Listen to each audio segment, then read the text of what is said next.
And what a dummy!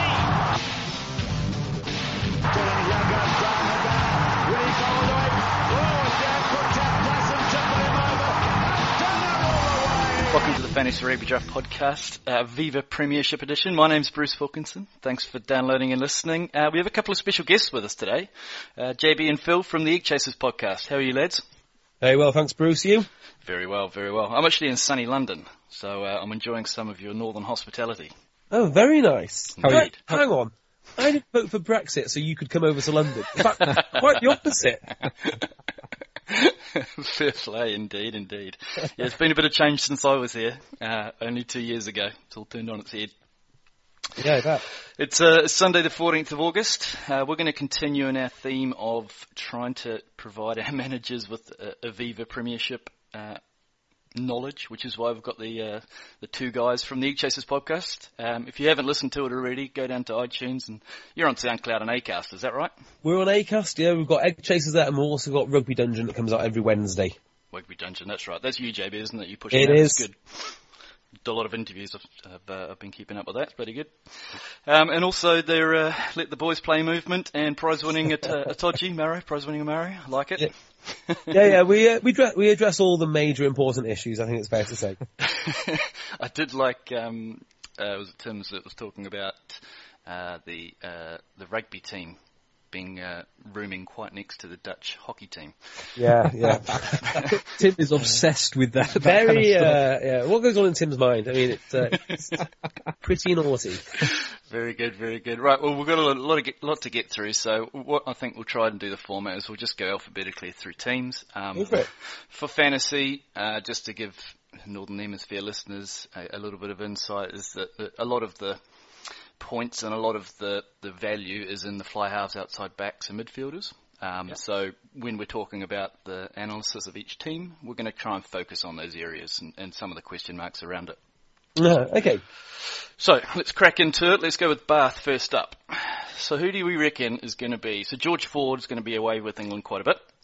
Yeah, you've got a couple of issues with Bath because kind of their best, both fly half and outside backs go away with England. So Jonathan Joseph and Anthony Watson and George Ford, they're three best players, probably three top scorers when they're available, won't be there all of the time. No, indeed.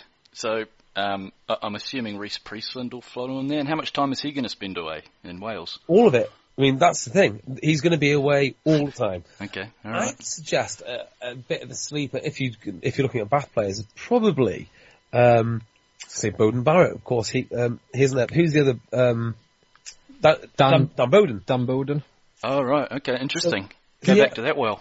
Yeah, so he is kind of the stand-in at the moment for when Priestland and Ford goes away. You've got to remember Priestland was signed as cover for Ford during the Six Nations. They said, you know what, boys, actually I can get back to Wales, so it's fine. They're in worlds of trouble there. Well, it'd be interesting to see who they do play as their kind of third choice fly half, because they've also got this young lad, Adam Hastings, who's one of the Hastings, I think it's Gavin Hastings' son, who's only young, come through the academy, but is a very talented 10. Okay, alright, interesting. So there's your other obvious option, presuming he doesn't go away with England, would be Rokoduguni. Oh, yes. Now, I think he will go away with England, is answer to that. You reckon he will? No, I don't. Yeah, okay, that's good. Oh, Bruce, you've listened to Egg Chasers. I have, yes. So you'll know I am the king of the stupid question. With your game, right?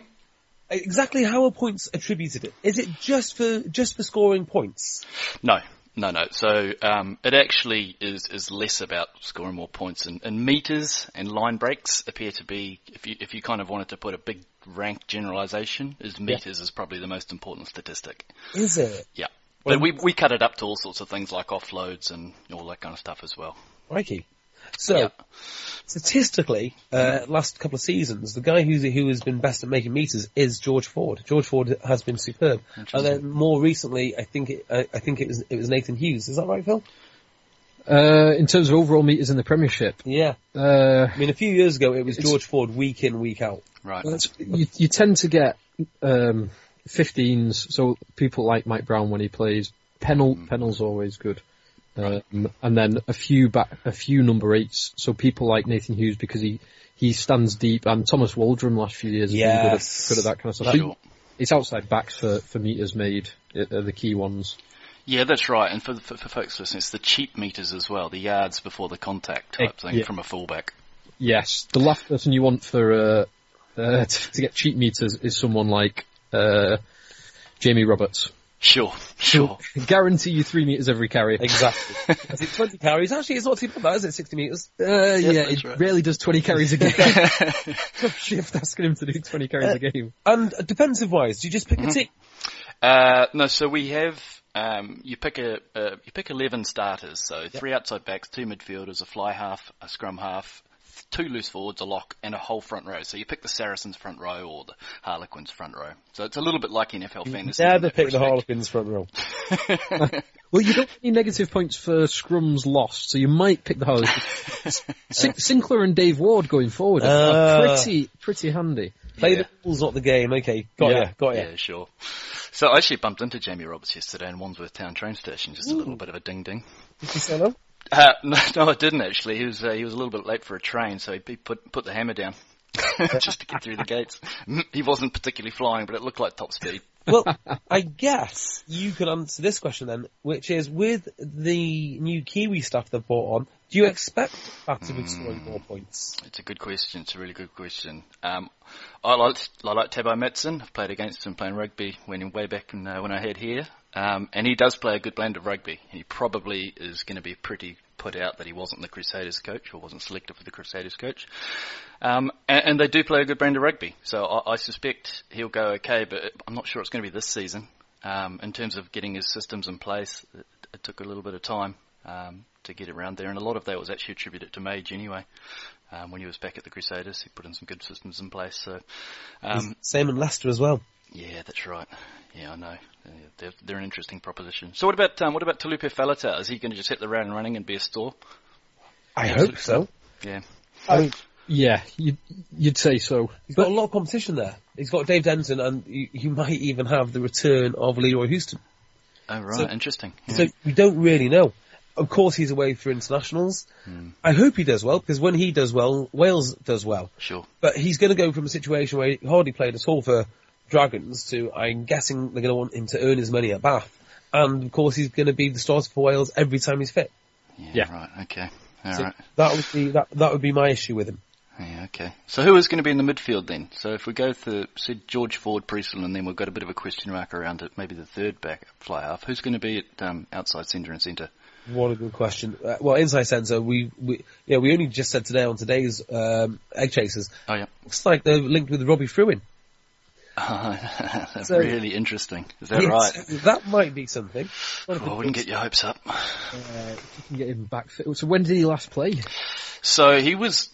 A lot of our managers were kind of stashing him away on the benches in the hope that he actually might come back and play towards the end of the Crusaders season, end of the Super Rugby season.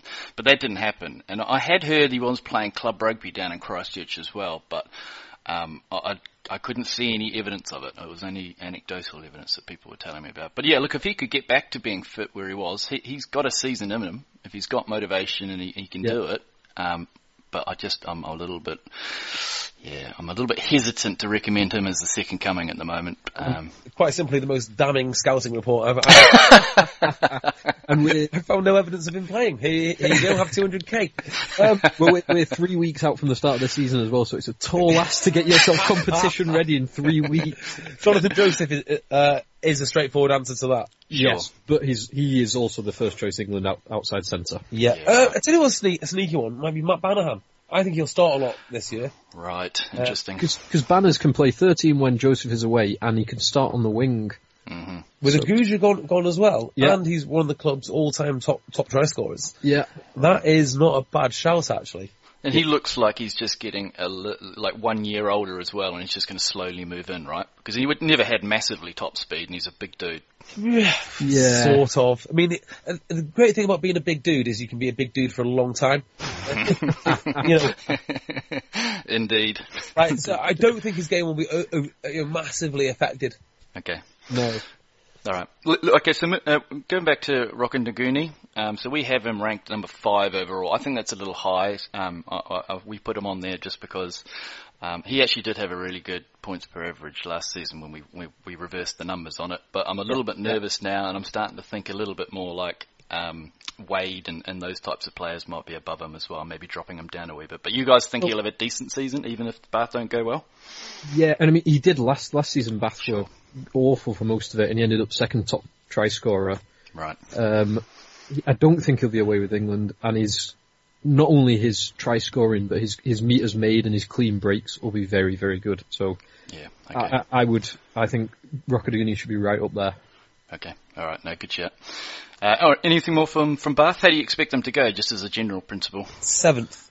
Okay. I would say 8th. Yeah, 7th or 8th. Yeah, okay. Not top 6 to qualify for Europe. But that's not because they've not got the talent, it's just because they're in a transitional period. Seems like it, right? Yeah. And for those Southerners coming up, there's a bit of politics involved in Bath rugby, right? I think... Or have they cleaned a bit of that up? Yeah, I think they might have cleaned a bit of it up. Here's the thing about Bath. They are a phenomenally talented team with a great squad. I mean, if you were to pick a 15 of the Premiership, you'd probably get a couple of Bath lads in there. The problem is the Premiership is phenomenally competitive. I mean, it might not be as good top end as, say, Super 15, but let's face it, you've only got 4 good teams in all of the Super Rugby, whereas the Premiership is maybe not quite so good, but the quality throughout is outstanding. You've got 8 very, very good teams. Yeah. All roughly same sort of talent levels, same sort of everything, really. Sure. Yep. All right, cool. Let's move on to Bristol. I've got to put my hand up. I know very little apart from actually Tusapisi. He was pretty decent for the Sunwolves this year, and he had a pretty good points per game as well. So, who else? His kicking was remarkably consistent for the Sunwolves, wasn't it? Yeah, it was. His kicking goals was good, and he attacks the line a lot, so he gets those kind of defenders beaten and offloads as well. So, well, the answer to this is who knows. Sure. They have a very promising 10. Yep. Hang on, I keep calling him Mitch Sheedy, and that's wrong, because Mitch Eady... It's Callum Sheedy. Callum Sheedy. He was a Welsh fella, he's very young, I think he's 19 or 20, lit up the playoffs, and Bristol rate him. Okay. Now, outside of that, you've got Gavin Henson, the mercurial Gavin Henson, who can kick from anywhere, just anywhere. So if you've got him as your kicker, you might be on something there. Interesting. Now, is he going to play though, Big Gav? I think he is. But they've also got that Hurrell fella. Yeah, Will Hurrell, who they signed from Doncaster. After playing against him, that's all like... He scored a bloody good try against Bristol in the playoffs. Yeah, which is like the ultimate compliment. You play against someone and then you sign him. Yep, nice. And on the outside, you've got the second top try scorer in Premiership history, which is Tom Vondell. Who will aiming to become the top try scorer, because he's only about 6 or 7 off Cueto's record. And he'll do it. I'm sure he'll do it. Sure. Now, the beauty of Tom Vondell is he isn't a top-end player, but he's a consistently good finisher in the Premiership, but not good enough for England. Okay. With Henson, if you've got him in for your kicking, be aware. You can, we'll get Phil's view now, but I think they'll split the kicking duties. So, do you remember, like, you had Dan Parks and you had Patterson? Patterson, yeah. Patterson kicked sticks from in front of the sticks 10 metres out, and Dan Parks had to do it from the halfway line. That was just so Patterson could maintain his world record kicking percentage for Scotland. Just pad the stats. Yeah, 35 consecutive kicks, all from directly in front. Exactly. So, Henson's great. But if you think he's going to kick a load of points, he might do on some games, but other times he might just be useful on ranges.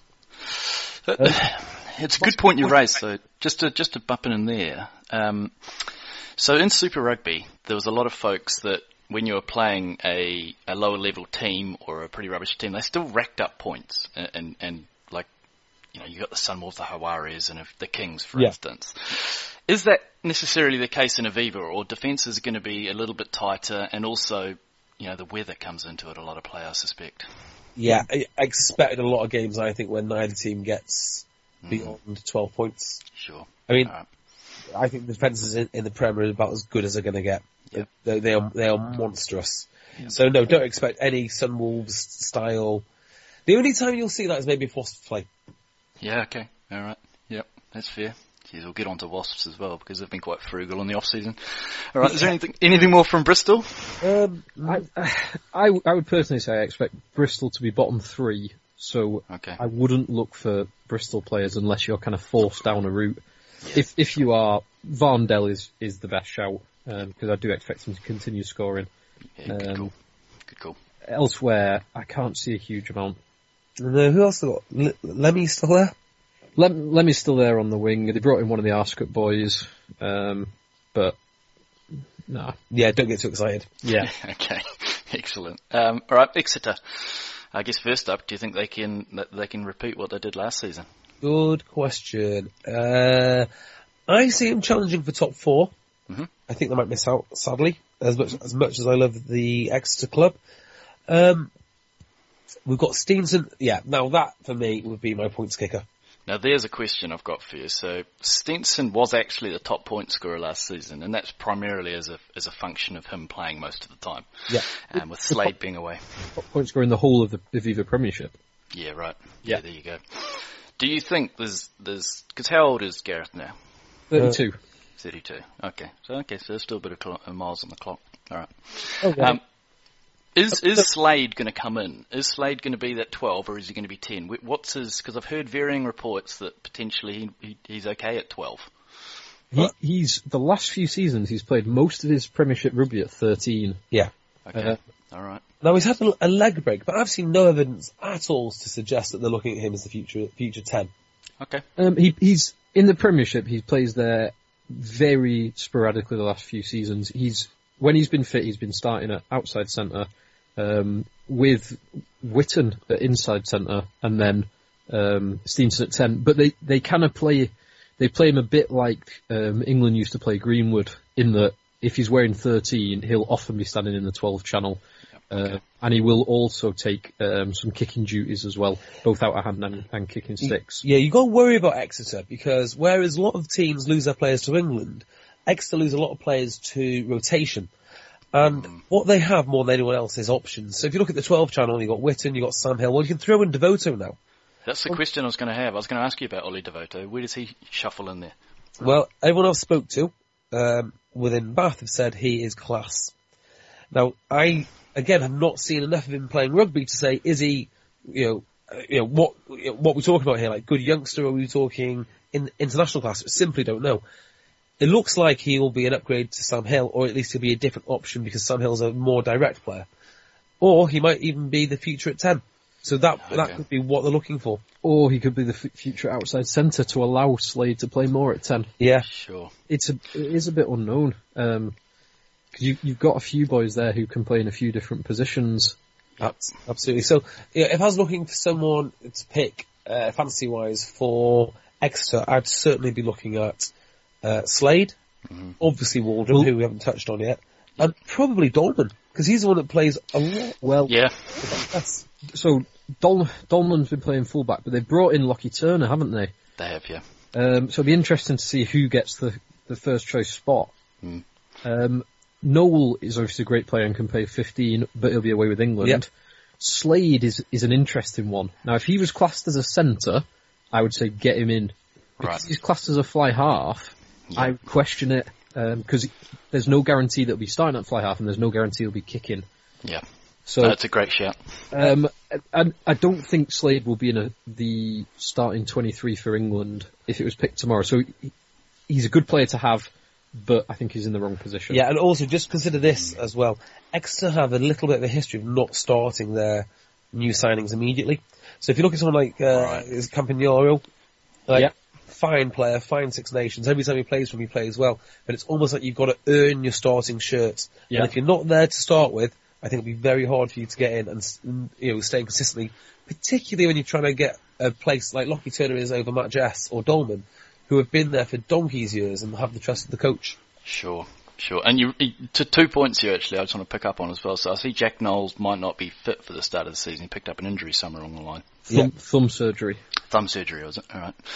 And the next one was around Gareth Steenson. So the reason we didn't have Steenson back at number 1 is because, to kind of use an NFL parlance, is that you can't handcuff him. You can't get that Exeter fly half position, or you can have a guess at it. If it's Slade, maybe it's Devoto, but he's listed as a midfielder. There's just that level of uncertainty. Yeah. Whereas if you look at Freddie Burns and you look at Nick Evans. Nick Evans, yeah. They've got fairly predictable backups, and you're not going to have to draft them early because they aren't big names. Like, everyone knows who Henry Slade is, and we actually saw someone, like a draft went off the board about a week ago with Henry Slade at number 1. What? Which is just madness. That's obviously from a person who... you know what it's like. The fantasy market in the UK is based on fantasy football, where you can pick whoever you want, whenever you want. Yep. The UK public have no idea about drafts. I think that just proves it. It's one of those where you want to get him in your team, and you want to say, "Yep, I was the person that picked Henry Slade," but you didn't actually have to do that probably till about the 3rd or 4th round, I suspect. It would be a big gamble in my pick, Henry Slade, because I think most of the season he will play in the centre, and for a lot of the time he won't be kicking sticks. So if you take him as your fly half, it's a big gamble because you are hoping that he usurps Steenson for that starting berth, which I don't think will happen this year. Yeah, right. Yeah, and you've raised a good point, actually, because it is Bolshy picking him 1 overall, and one of our kind of common mantras is that you can't necessarily win your fantasy draft league in the first round, but you can certainly screw it up. That's right. And there's a good example of it, I would suggest. And he may go on to be an absolute superstar this season, to be the fly-half, take all the kicks for Exeter, blah, blah, doesn't play for England, and he gets all the minutes. But it's all about value drafting, and it's all about what position you can get and win. I would not take that gamble right now. No. I like whatever Phil says, so I wouldn't take that gamble. You touched on Thomas Waldrum as well. So is he going to be starting? He top try scorer last year. I'd be amazed if he isn't. Top try scorer for the last 2 seasons. He didn't always start last year, interestingly, but still managed to get top try scorer. Yeah, that's right. I think they've got a very defined role for Waldrum, and when they play him, they embrace his talents, so they put him in the positions that he needs to be in, and they build the whole game plan around his ability to carry. So if he's playing, you've got to have him. I think he's worth a gamble to be playing. It's not really a gamble, though, is it? Top try scorer 2 years running. Well, top try scorer 2 years running, and his meters made are exceptional because he sits deep and returns kicks. Can I throw a massive spanner in the works here? Love to. If there's a player out there who gets a lot of tries, I'll give you an example, Neil back in the day. Yep. Right? A lot of tries because he was at the back of the line out, snaffling the ball. Mm-hmm. Just remember, those players who are first in the line out now have to pass the ball back. Mm-hmm. So the individual will change. If you're looking to draft a forward who scores off driving mauls, don't draft the guy you got last year because he's first in. Yep. Draft the guy who last year was last in on the tail. It's a great point. I still think they'll want there, because Neil Back was there because he was the lightest forward, so he's going to be given the least push. So you'll still be looking at similar players. So you'll still be looking at hookers or number 7s a lot of the time for that. The Brumbies is a good example of that. So that change was really evident with them, and they were quite pissed off that it happened so late in the pre-season last year. Okay. The whole idea of swimming to the back of the maul changed, and that devalued David Pocock's Fantasy Rugby Draft value quite significantly, because then it turned into Stephen Moore that was the guy that was getting it. So the Brumbies front row all of a sudden became a profitable... Yeah, so you're going to get hookers. Well, yep. You already do get hookers quite a bit, but now you're going to get more hookers. Yeah, so what I'm basically saying is, look at the guy who stands at the back of the lineup because he's last in. Yeah. Interesting. Bad shot. And one person I also want to mention, looking through your list, you've got Don Armand as a lock. That's right. And I think if he plays, he'll be playing 6 or 8 most of the time. Although he won't always be playing, because obviously you've got Waldrum and you've got Big Dave Ewers playing there. But he's possibly worth a shout late on in the draft. That's a really good... I'm glad you brought him up, because it's a nice segue at the moment, because we get our feed and our stats from Opta, from Perform. Yeah. And they give us the positions of these players, and he's listed as a locked by them. And he's quite a high-profile one, but there's a lot of other players that you'll unearth during the season and go, well, that's an interesting designation, but we don't change it. Very rarely do we change it, especially after the season started, because it's unfair on folks that have already drafted. But if you can pull out that player that plays out of position, especially at the lock position and a loose forward, like last year, Jed Holloway was a really good example. He was listed as a lock in our game, and he's number 8 scoring hat-tricks, right? Don Armand that's why we have him as the number 1 lock, and it's not Itoje. Yeah. It's because of that. That's very interesting. And you're almost looking for a reverse Henry Slade. So yeah, that's right. We'll be playing in the centres, but is listed as a fly half. You want someone who is listed listed in the centre, but will be playing at fly half, that way round. Absolutely. Yep, that's key. And what about Dave Dennis coming over? Because I thought he might be quite a good addition to Exeter. Who's that, sorry? Dave Dennis. Yeah. Oh, yeah, that's a cracking signing. It is. I completely forgot about him. I've always thought he looked pretty good and pretty industrial for the Waratahs, and he gets out in the loose a little bit as well. But yeah, we weren't too sure whether he'd slot straight in there, because it looks like it's a fairly competitive back row. It's a very competitive back row. Yeah. It'd be interesting to see how they use him and whether they do use him, because he can potentially play lock, can't he? Yep, absolutely. No, he definitely can do that. He filled in a lot of the times when Will Skelton lost his appetite to run. I use the word appetite and Skelton in the same sentence. Question around their back three. So with Noel out, does Dolman go to 15? Does he play a lot there? Yes, he does. Okay. All right, so he's a good. I mean, who's going to be on the other wing?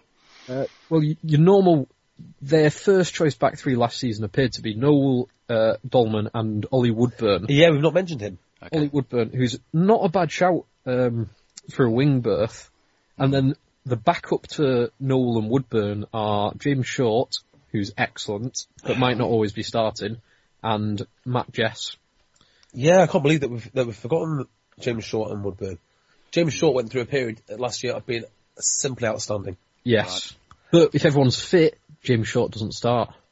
Okay, all right. It's a bit of uncertainty, but it might be worth a gamble earlier on in the year. I would say outside of Steenson, don't go for Exeter. Simply for the fact, in the backs, they've just got so many options. And there's a lot of players who can play multiple positions who you're not sure where they're going to end up. Yeah. Sure. Okay. Very good call. All right, let's move on to Gloucester. Who's their fly half? Who's going to be starting fly half for Gloucester? Miserable Gloucester, eh? Hook. I wondered if it's Hook. Yep. Yeah, don't get Hook. Do not draft Hook into any system. For those tuning in for the first time, JP's got some Welsh blood in him. Yeah. Okay, so, now this is a serious point. If you're getting your fly half and you're like, yeah, this is the boy. Well, Hook is a good player. He's still got good distribution skills, and he nailed a last-minute kick. I think it was against Saracens, was it? He did? Yeah, from the halfway, so still a fine player. Okay. This is why I don't draft him. The captain is the kicker, and the captain is Laidlaw and plays at 9. Good call. Yes. So very good call. Way away from Hook. Now, Laidlaw will be away on international duty, but he's possibly he is worth drafting because he kicks as well, so you can have two kickers with him in a fly half. Yeah. So that's a good shout. Laidlaw's definitely worth looking at, even though because if you could get Laidlaw and Steenson, you get subs. Bruce, am I right in saying you get subs in this? Yeah, so you've got 6 on the bench. Yeah. Yep. So if you get Laidlaw, get a backup scrum half when he's away, but he's definitely worth having. God, that's interesting. A great duo. Yeah, we talked about it with Coochie Town actually, is that the difference actually is quite interesting between the halfback scoring in Super Rugby and Aviva. It's a lot lower in Aviva, but Laidlaw and oddly enough Rob Nichol stick out as two kind of outliers to that. Yeah, that makes sense. So, but yeah, any time you can shoehorn a goal kicker into your Fantasy Rugby Draft team, you've got to try. In a position that's not a fly half, it's even if they only score 1 or 2 a game and maybe Gloucester are mud, still worth it. Yeah, so I mean, let's have a look at Gloucester's other backs. And well, there's 12 trees, and he could be interesting because he does kick sticks as well. He does. He's third in line to kick sticks after Laidlaw and Hook. Yeah. Sure. You've got Billy Burns, who knocks around at 10. Very talented player, but kind of he'll be a bench player. Trinder, currently injured. Hope he comes back, but I don't see it. Okay. Tremendously talented player, but currently injured as outside centre. You've also got Matt Scott, who's come into the centre. I know nothing about Matt Scott. From Edinburgh, who one of our friends who's an Edinburgh season ticket holder raves about. So he's a very good all-round talented player. We'll be interested to see where he goes. Because obviously they lost Billy Meeks, who's gone over to the Force, I believe. That's right. Sure. So they're possibly a bit light in the centre, so it'll be interesting to see where Matt Scott plays. And then on the wings, you've got two England wingers, Johnny May and Charlie Sharples. Right. Though neither of them will be playing for England. Yeah, and Charlie Sharples has not been great of late. But Johnny May consistently world class. Johnny May, no, wait, he's not. Johnny May is an outstanding winger. Johnny May is capable of world-class performances once every 6 months. No one dines out more on a highlight reel more than Johnny May. Sure. So, by all means, get him. Do you get extra points for outstanding tries, Bruce? Or Unfortunately not, no. No? Don't get bonus points, whatever, no. And more importantly, I don't think he will score that many this year. Simply the fact that I don't think Gloucester will be very good. There's a worry about them. So who goes at 15 when everyone's fit and not away? Used to be Rob Cook, but he's retired. Very true. So Tom Marshall's there, isn't he? Of course. Yep. Oh, I would have thought Tom Marshall, but okay. You can probably tell us a lot more than we can about his talents. Yeah, he's pretty good. I like Tom Marshall. Very good at just a lot of things. Nothing exceptional about him. A little bit like the 15 for the Hurricanes at the moment. Yeah. His name escapes me at the moment, but Well, he's also Marshall, is he? James Marshall. James Marshall, that's right, Jimmy. So very similar type play, and they're going to let you down. Solid tackler, puts it on the board. No, he's good. I like Tom Marshall. Yeah, we shouldn't have let him go. Tom Marshall is a very kind of he's the example of what Gloucester are this year. They're going to be reasonable. They've got quality, but this league's too competitive. I don't think they'll be finishing any higher than 8th. Okay, all right, fair enough. I do think it's worth mentioning a couple of forwards in Ben Morgan, if he's back fit. Okay. He can score tries and he can make meters. He's a bloody good runner, but he won't be anywhere near England at the moment. Why is that? Because he was good a couple of years ago. He looked like he was going to push on and be that 8. Right. Okay. But even since since he's been back, since then he's not had a look in at all. Not even in like the 45-man Eddie Jones squads. Yeah, I'm talking out of turn here because I don't actually know. But prior to coming to Gloucester, he struggled with fitness, struggled with it a lot, and quite Massively. Famously, he was seen running on treadmills with a snorkel just to improve his cardio. Now, I can't imagine a man like that deals well with 6 months off from training. I wouldn't be surprised if that's if it's some holdover from that. I'm not saying that's the case, but if I speculate, that could well be it. Interesting. Okay. And then I'll keep an eye out for that. Another one to look at is Ross Moriarty as a number 6 Welshman, very talented, good ball carrier, good going forward. Very abrasive. Yeah. But that's kind of where Gloucester's talents end, unless you can think of someone else. I don't think any of their type 5 are worth considering. No. Yeah, right. Okay. All right. No, that's good. That's good. So James Hook's nowhere near the Wales team, is he? No. No, but I think that's probably more to do with Gatland's law rather than his lack of talent. But there again, who knows? Sure. Okay. Let's move on to Harlequins. In you guys' mind, there's no doubt that Nick Evans is going to be starting fly half, or do you think there's a small doubt? There's some doubt in my mind. Okay. Really? I think I've heard you say that before. Okay, so here's my take on Nick Evans. I mean, they are desperate to find a replacement for him. I don't think they're desperate to replace him immediately, but they want to know next year that there is someone in the wings. Now they've tried Tim Swale, hasn't worked out. I mean, Ben Bottico was famously successful, and they brought in a lad from North Wales called James Lang, and I just have a feeling that if they find someone with a bit about them. Sure. What is that? Can you hear some beeping? I can hear beeping. It sounds like a white van man backing up. It's just stopped. Oh, I have a feeling it's just a smoke alarm, nothing. Stop, drop. I have a feeling if they do find the replacement or someone to give game time to, they will give a lot more game time to this person than you realise. You saw that with Bottica. Well, they've brought in Murray Jackson, Scotland. Sure. Of course, I forgot about him. I was going to ask about. So he'd be the handcuff to Nick Evans for this season, right? You'd say so. Well, he would hope so, but I don't think there's any guarantee of it. Okay, all right. They have got Tim Swale and the young lad. Yeah, so Tim Visser, I think, is a very good option for anyone. Quinn's playing very attractive rugby. He is an outstanding finisher, and I just kind of think the whole thing works well. And also, I don't think you call it for Scotland. Yes.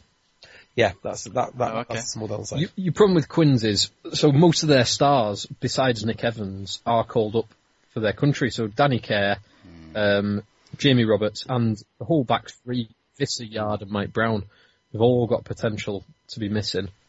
Yeah, right. That's difficult to try and handcuff when you've only got 6 bench spots and you're going to have to reserve one of those for a fly half. Yeah.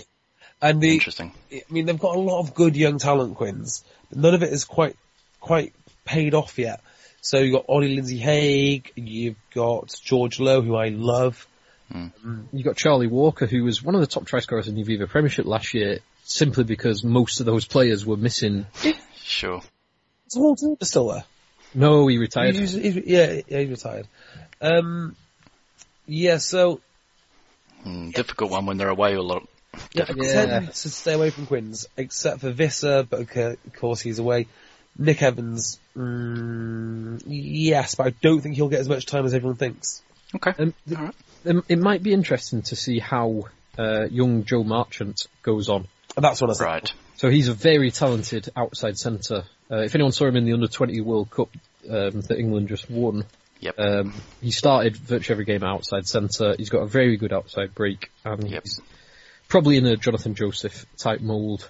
So if he nails down the starting outside centre berth ahead of George Lowe, then he could be a bit of a bolter. Interesting. I like that. No, I've seen a little bit of him. He does look very talented. And then in the forwards, Jack Clifford could be interesting. Good shout, that Phil. Very good shout. Yep. Because with Nick Easter gone, he's got an opportunity to nail the number 8 shirt, and he's got a good turn of pace, good all-round player. I wouldn't necessarily expect him to be in an England 23 if it were to start, but he would be in the squad, so he might not actually miss too many games for that. Yeah.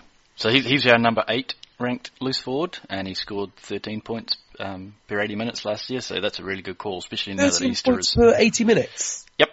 Hang on. So if you played every game in the season, you'd expect 13 points from him a game. Have I got that wrong? Yep. Not Premiership points.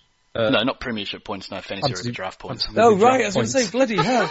I think he's scoring 2.5 tries on average per game. Yeah, hang on, boys, you need to have a word with Opta. Indeed.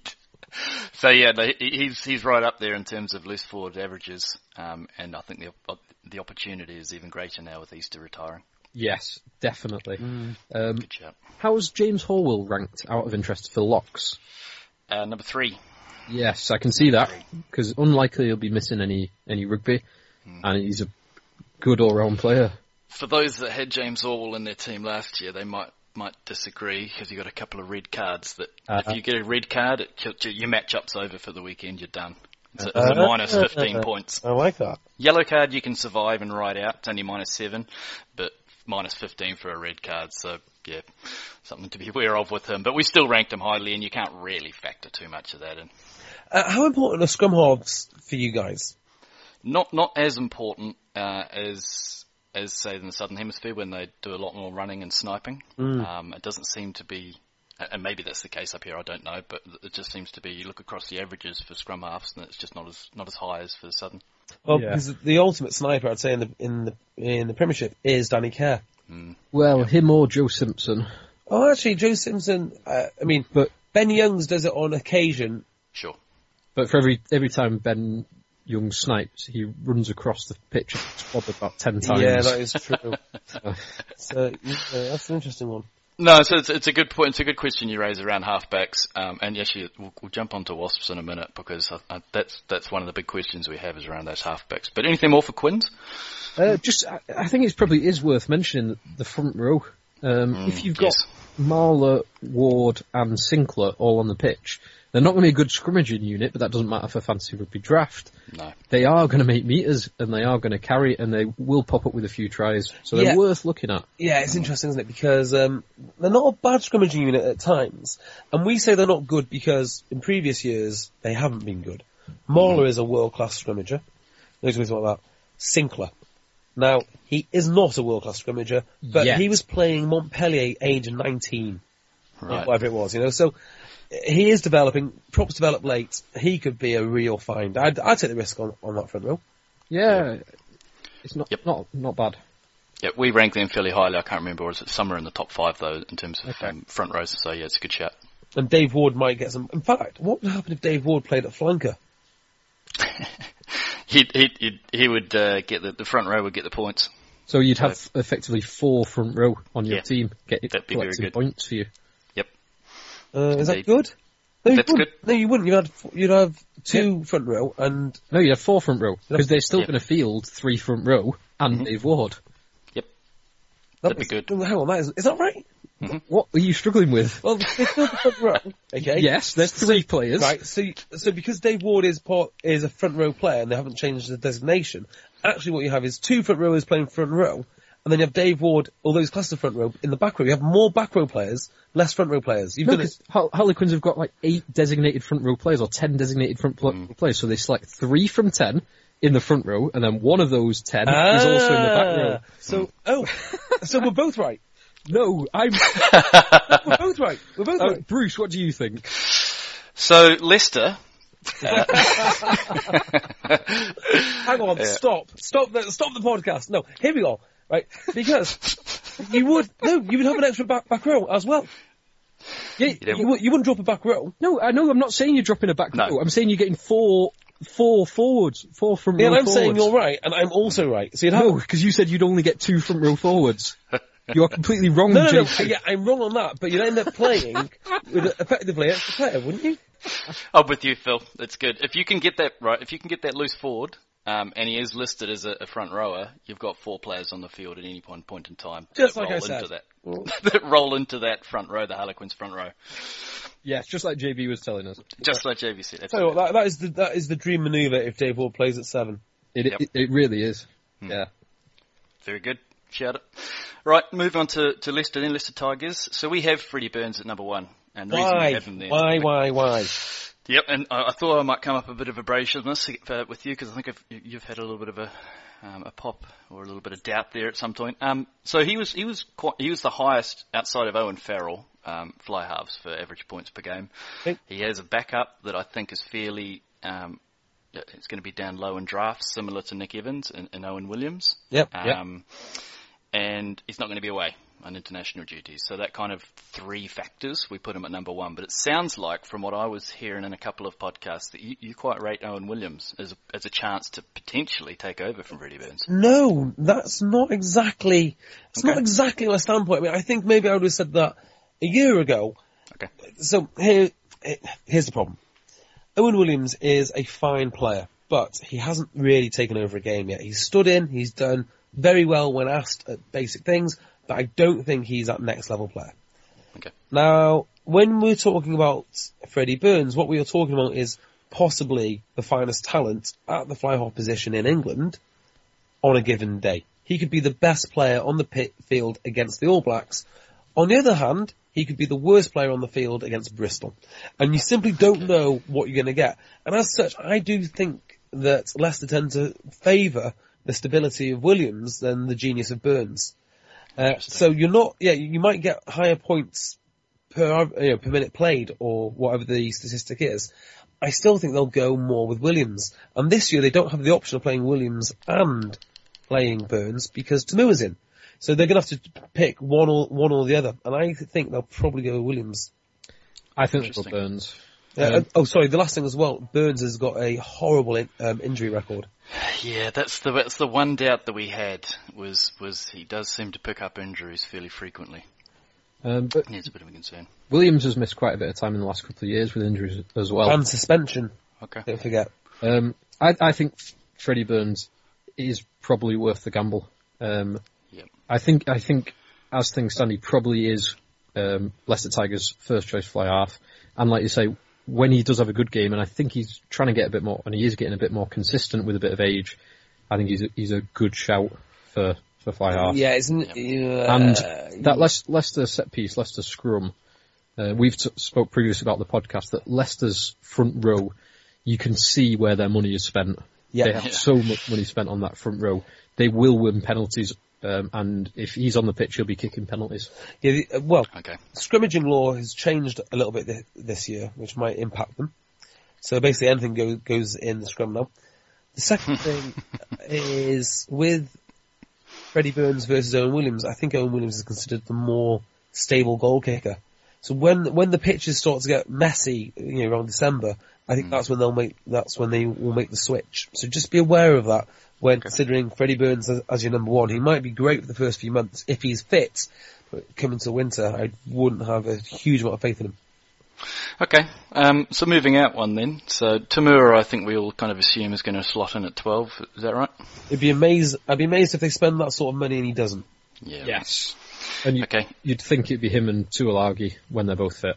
Ooh. And when Tuolagi's away, who's going to that 13 spot? Because they had Beetham, they bought JP Peterson. How's that going to shake out? You could play either of them. So Beetham played there a lot last year, and was very good there last year. Yeah. Although I think they bought him primarily as a winger. But Peterson has played both at wing and 13, so either or, really. Quick question for you, Bruce. From watching Super Rugby, and you've probably seen more Peterson than I have, I can't remember a single game where I've said, God, that is a world-class winger. You and I park our cars in the same garage on that. I am the wrong person to be asking about JP Peterson because I think he just flatters to deceive. Completely agree. I think he's a solid mid-range guy. Unlikely to let you down, probably doesn't have lightning pace, but big guy, gets away with it. Go back to a point where we said, you're always big, and seems like he's that type of person. Yeah. So I love Viano. I think he's evil talent. And he has to be picked very high, I'd say.